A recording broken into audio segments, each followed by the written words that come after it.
Oi, meu cordial abraço a todos. Dentro desse tempo de pandemia, a gente está trabalhando muito com, com as mídias, né? Com videoaulas, com conferências, né? E foi proposto aqui uma aula dentro do curso de licenciatura em matemática da UES, na cadeira de estágio supervisionado do ensino médio 1, que tem a professora Sheila Silverché Freitas como nossa orientadora. Elaborar uma aula sobre teorema de Laplace. E dentro desse teorema de Laplace, desenvolver uma atividade com matriz de grau maior do que 3. Como já falei, eu sou Francisco Assis de Aguiar Júnior, né, faço parte do curso de licenciatura em matemática no polo lá da Caucaia, né? A gente já está no sétimo semestre, a minha matrícula está exposta. E uma lembrança, né? Quem puder, fique em casa. Você está ajudando a sua vida e a dos outros. O nosso teorema de Laplace, a gente vai precisar fazer algumas definições e algumas lembranças sobre algumas particularidades das matrizes que vão nos ajudar a compor esta aula, né? Então, entre essas definições, a gente vai aprender posteriormente a determinante de matrizes, né? A regra de Sarrus, que a gente vai explicar mais na frente, e o menor complementar e o cofator, que são primordiais para a gente montar o teorema de Laplace. Para a gente dar crédito, né? Sempre é bom a gente dar crédito é, para, para o cientista, né? O matemático que elaborou, o Pierre Simon Laplace, né? Isso aí, Pierre Simon Laplace foi um matemático, um astrônomo e um físico francês. Nasceu no século XVIII, né? E morreu em 1827. Ele fez muitos feitos, né? Muito precoce. Com 17 anos, ele já se destacava em suas pesquisas originais. E entre elas, o motivo do estudo da nossa aula, né? Que é o Teorema de Laplace. Então vamos começar nossas definições. Essa parte de diagonal, isso já é um pré-requisito para a gente chegar até essa videoaula. Mas não custa nada a gente relembrar, né? Sobre a diagonal principal e secundária, que vai ser primordial para a gente fazer os testes das determinantes, né? Então a diagonal principal é sempre a do lado direito e a diagonal secundária sempre do lado esquerdo. Isso. Tem dois exemplos na tela, né? De uma matriz 2 por 2 e uma de 3 por 3. Vamos começar a nossa revisão relembrando aqui a determinante de uma matriz simples, matriz 2 por 2, né? Tem uma diagonal com dois números, né? Tanto a primária como a secundária. E para a gente calcular a determinante de uma matrícula 2 por 2 é simplório, né? Então, é só a gente multiplicar os elementos da diagonal principal, que a gente já lembrou, do lado direito, né? E também multiplicar os elementos da diagonal secundária. Tem dois métodos. A gente já pode trocar o sinal da diagonal secundária ou não. Tem professores que acham melhor não, que a gente faz a subtração depois da diagonal principal para a secundária. Mas o resultado vai ser igual, né? O resultado da determinante de uma matrícula 2 por 2, de uma matriz 2 por 2, vai ser a soma desses dois resultados. Evoluindo agora nas resoluções das determinantes das matrizes, vamos agora pensar na matriz de ordem 3, né? Para a matriz de ordem 3, a gente já usa uma regra diferente, a regra de Sarrus, que o que é que essa regra, qual é a premissa dela? Ela repete as duas primeiras colunas do lado direito da determinante. Repetido as duas colunas do lado direito da determinante, agora a gente vai fazer a multiplicação dos termos da diagonal principal, como também da diagonal secundária, que pode ser invertido já o sinal para a gente fazer uma adição futura. Feito as multiplicações, né, a gente já vamos relembrar de novo, a gente vai inverter o sinal da diagonal secundária, aí agora ficou fácil, que a gente vai somar o- os valores encontrados da diagonal principal com a diagonal secundária já invertida, né? No exemplo que está mostrando no slide, né? A gente teve menos 2 e menos 6 na multiplicação da diagonal primária, e do lado da secundária, por ter muito zero, só sobrou mais 5, né? Que seria menos 5, mas a gente já inverte o sinal. E agora a gente faz a adição entre os termos, né? No caso, deu aqui que a determinante dessa matriz 3 por 3 tem um resultado final de menos 3. Feito essa revisão, né, das matrizes de ordens menores, né, de 2 e 3, agora a gente vai entrar especificamente no teorema de Laplace, né? E no teorema de Laplace, ele tem como definição que a determinante de uma matriz M, que a gente sugere que seja acima de 4 ou mais, pode ser obtido pela soma dos produtos dos elementos de uma fila qualquer, linha ou coluna, de uma matriz M, por exemplo, pelos respectivos cofatores. O que é cofator, professor? Cofator a gente vai explicar no próximo slide. Assim, fixando, temos que é o somatório de todos os termos de índice I, variando de 1 até m. Aprofundando na teoria, né, do teorema de Laplace, como é que a gente calcula o teorema de Laplace? Ele pode ser aplicado, a gente está falando em matrizes de grau 4 acima, mas ele pode ser aplicado também em matriz quadrada de ordem 2 e 3, mas não sugiro, né? Porque já tem outros métodos bem mais simples para a gente trabalhar com essas matrizes, né? Então, o ideal é usar para ordens acima de 3, né?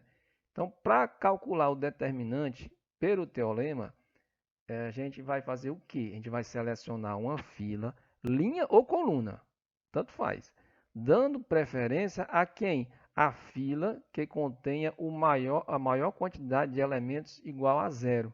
Mas por que isso? Ora, porque qualquer número multiplicado a zero é zero. A gente vai simplificar os nossos cálculos, né? E depois disso, a gente vai somar os produtos dos números da fila selecionada pelos respectivos cofatores, né? E o cofator eu vou explicar em seguida. Bem, antes da gente entrar na definição de cofator, vamos falar também de uma composição que é necessária para a gente trabalhar com o teorema de Laplace, que é o menor complementar. E o que é isso? O menor complementar de um elemento de uma matriz quadrada é o determinante dela, eliminando-se a linha e a coluna às quais o elemento pertence. Dentro do slide tem um exemplo, né, de uma matriz 3 por 3, que a gente dá como exemplo a posição a matriz A, o termo 2, 2. Quem é esse termo 2, 2? O primeiro termo é a linha e o segundo termo é a coluna. Então, a gente vê que seria o 3 no centro da matriz. Então, a gente exclui a coluna e a linha a qual esse termo está contido.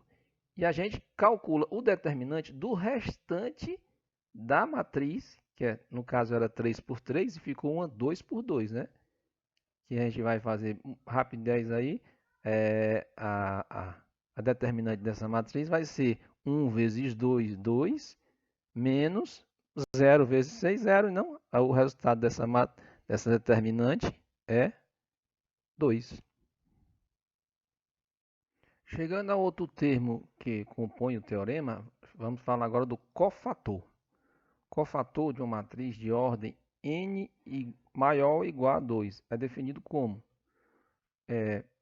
Pelo termo A e J, menos 1 elevado ao somatório de I mais J vezes D e J. E o D e o J é o menor complementar que a gente acabou de trabalhar com ele, né? Vamos definir as partes do cofator.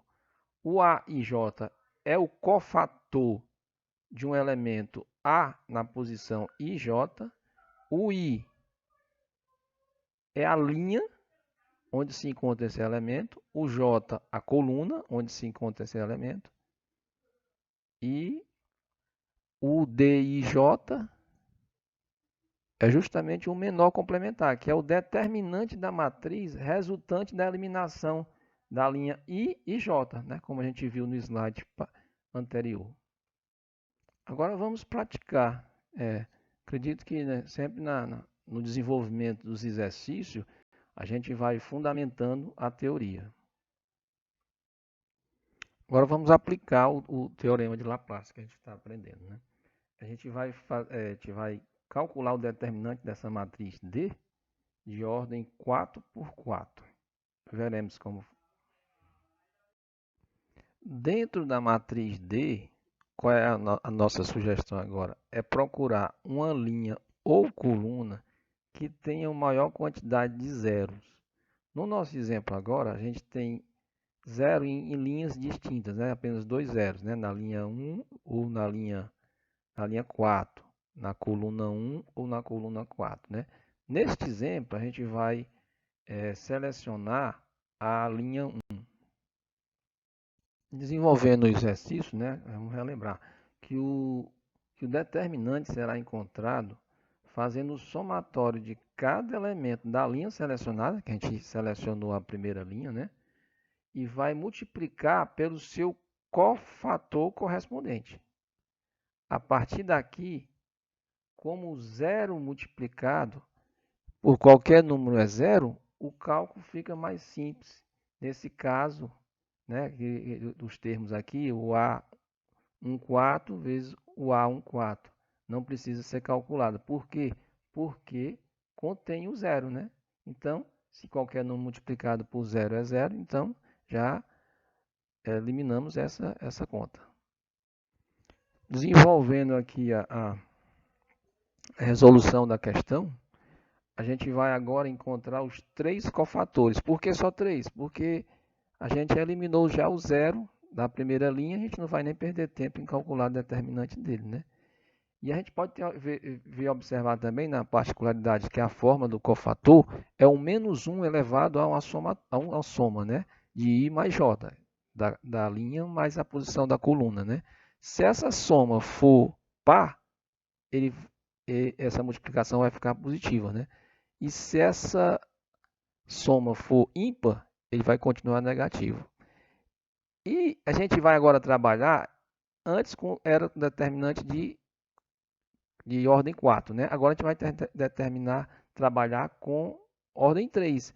E aí a sugestão é a gente usar a regra de Sarrus, que a gente já viu no momento anterior, né? Ok? Concluindo o exercício, né? A gente vai substituir os valores dos cofatores e a gente vai multiplicar os termos da linha selecionada, né? Então, o primeiro termo, o A1, posição 1 em 1, que é o 4, vai ser multiplicado pelo 41, que é o cofator dessa posição, né? E, consequentemente, as outras contas, né? E o resultado final de tudo isso vai ser 210, né? O que é o determinante, esse 210 é o determinante dessa matriz 4x4. Então, isso é a funcionalidade do teorema de Laplace. Para os nossos lembretes finais aqui, né, a gente sempre dá a sugestão de somente usar o teorema de Laplace em matrizes de ordens acima de 4, né? Porque de ordens menores a gente já tem outros métodos que a gente não vai dificultar a nossa vida, né? Você faça uma revisão sempre, como é que calcula o determinante de 3 e 2, que é muito simples, né? De 3 é a regra de Sarrus que a gente trabalhou. E praticar mais exemplos, né? Fazer mais exemplos para você ficar com mais segurança no uso do teorema. Então chegamos ao nosso final da nossa aula e eu fico grato pela atenção e espero ter ajudado, né, no conhecimento desse método, né, esse teorema de Laplace, de encontrar determinantes de matriz de ordem maior do que 3, né? Então valeu e até outra oportunidade. Sucesso a todos.